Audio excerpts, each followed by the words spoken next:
Assalamualaikum warahmatullahi wabarakatuh. Waalaikumsalam warahmatullahi wabarakatuh. Perkenalkan, nama saya Madinatul Munawwarah, mahasiswa dari Kampus IIKAS Rada Indonesia Kediri. Di sini saya akan melakukan penyuluhan tentang apendiksitis. Sebelumnya, ini untuk materinya ini mohon diterima.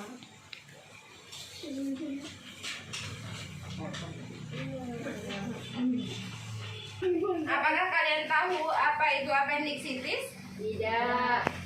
Apendiksitis atau usus buntu, radang usus buntu adalah suatu proses obstruksi yang disebabkan oleh benda asing batu feses, kemudian terjadi proses infeksi dan disusul oleh peradangan dan appendix periformis. Untuk penyebab terjadinya apendiksitis, penyakit radang usus buntu ini umumnya disebabkan oleh infeksi bakteri. Namun, faktor pencetusnya ada beberapa kemungkinan yang sampai sekarang belum dapat diketahui secara pasti. Di antaranya adalah faktor penyumbatan pada lapis salur appendix oleh timbunan tinja atau fekalit. Fekalit itu adalah feses yang keras atau kotoran BAB yang keras.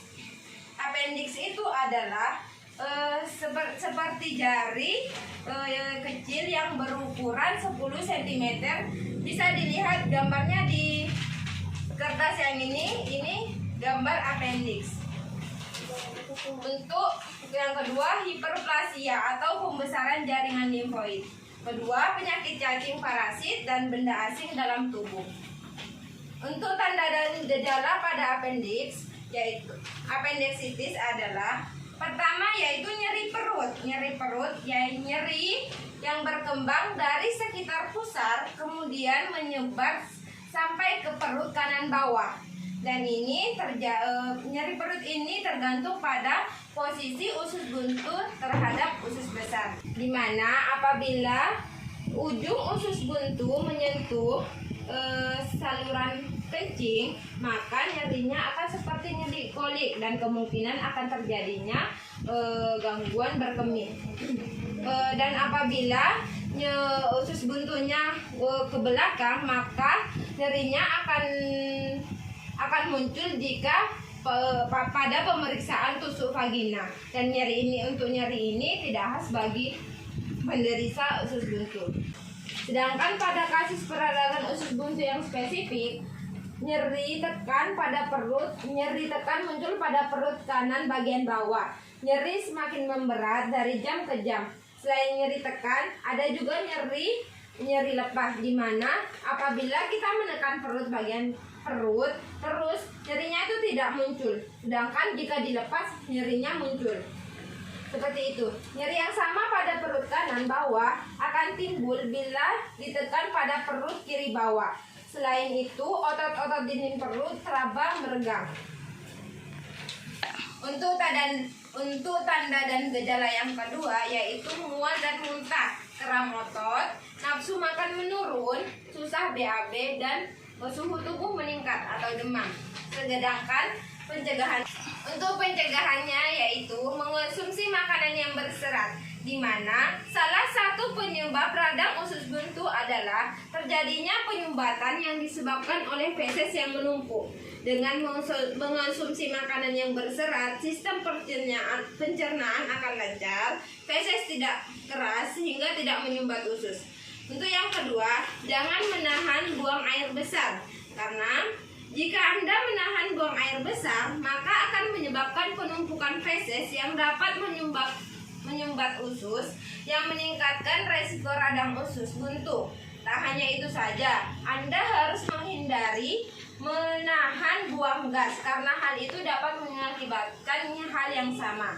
Dan untuk pencegahan yang ketiga yaitu memperbanyak minum air putih. Makanan yang harus dihindari oleh penderita penyakit usus buntu yaitu makanan yang pedas, makanan yang terlalu dingin, makanan atau minuman yang mengandung kafein seperti kopi, buah nanas dan buah semangka, makanan yang mengandung minyak, gorengan, dan minuman yang beralkohol. Sedangkan untuk penanganannya, pembedahan apendisitis telah ditegakkan. Antibiotik dan cairan intravena diberikan sampai pembedahan dilakukan. Sedangkan analgesik dapat diberikan setelah diagnosa ditegakkan. Apendektomi yaitu pembedahan untuk mengangkat appendix yang dilakukan sesegera mungkin untuk menurunkan resiko perforasi. Perforasi itu yaitu untuk luka dan berlubang, untuk mencegah terjadinya luka dan berlubang. Apendektomi dapat dilakukan di bawah anestesi umum atau spinal dengan insisi abdomen bawah atau dengan laparoskopi yang merupakan metode terbaru yang sangat efektif. Baik, sekian materi penyuluhan dari saya. Untuk sesi tanya jawab, saya buka satu sesi dengan 2 pertanyaan. Siapa yang mau bertanya? Ya, mohon diperkenalkan diri dulu. Assalamualaikum warahmatullahi wabarakatuh. Waalaikumsalam warahmatullahi wabarakatuh. Nama saya Umi dari SMA Muhammadiyah 7. Akan menanyakan berapa banyak air yang harus kita minum dalam sehari. Oh, baik, terima kasih untuk pertanyaannya. Langsung saya jawab aja ya. Untuk dari pencegahan tadi kan kita dianjurkan untuk memperbanyak minum. Dalam sehari itu dianjurkan untuk minum 8 gelas air minum dalam sehari. Kita dianjurkan untuk minum 8 gelas dalam sehari. Saya diterima? Ya, saya mau bertanya. Ya. Assalamualaikum warahmatullahi wabarakatuh. Perkenalkan, nama saya Rahmi Pratiwi dari Universitas Muhammadiyah Surabaya. Di sini saya akan bertanya, apakah usus buntu bisa disembuhkan dengan sendirinya? Oh iya, terima kasih atas pertanyaannya Mbak. Saya langsung jawab saja. Untuk kasus usus buntu bisa ditangani tanpa operasi, tapi Anda tidak dianjurkan untuk mengobati usus buntu itu sendiri tanpa bantuan medis dari dokter. Mengingat bahwa kondisi ini bisa cepat memburuk, tidak selalu dapat diobati dengan antibiotik dan tanpa operasi. Anda tetap perlu memeriksakan diri ke dokter ketika mengalami gejala usus buntu. Seperti itu Mbak. Jadi tidak bisa ditangani sendiri, harus perlu bantuan dari seorang dokter atau perawat medis lainnya. Bisa diterima? Bisa. Terima kasih. Terima kasih untuk kesimpulan penyuluhan hari ini. Kita harus memperhatikan makanan yang kita konsumsi, karena dengan mengkonsumsi banyak cabai dapat mengakibatkan terjadinya penyakit usus buntu.